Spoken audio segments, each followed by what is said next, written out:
Harmony काही stillness नसते. ती असते एक ट्युनिंग, भ्रमण करणारी ट्युनिंग. एक एक्झाम्पल घेऊया. हा माणूस एका बसमध्ये ट्रॅव्हल करतोय. ती बस हलतेय, थांबतेय, स्पीड घेतेय, परत थांबतेय.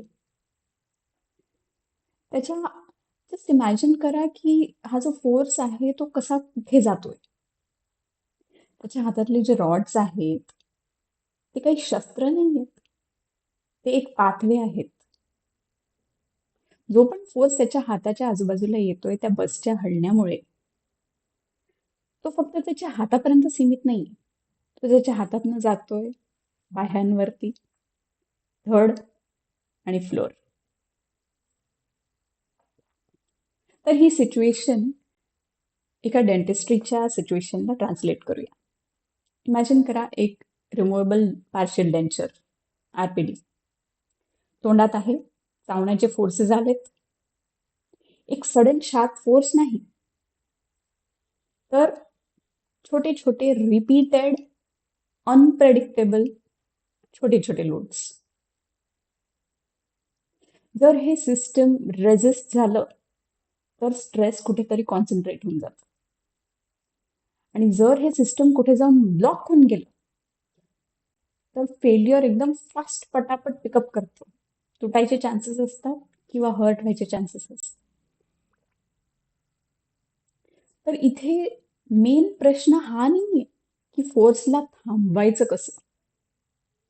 इथे प्रश्न हा आहे की असलेल्या फोर्सेसला गाईड कसं करावं. तर एक फोर्स पाथवेचं डिस्कशन येतं.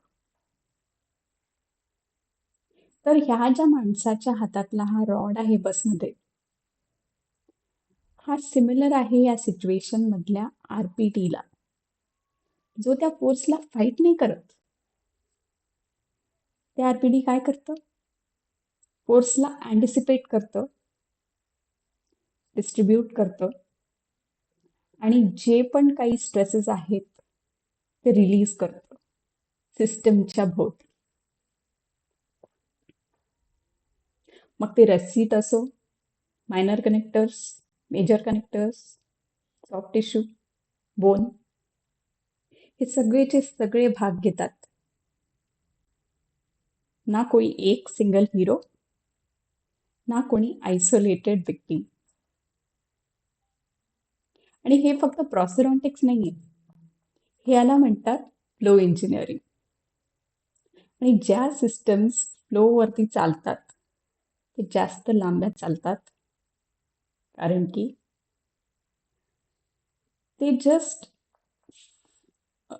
येणाऱ्या फोर्सला एकदम घाबरून नाही जात.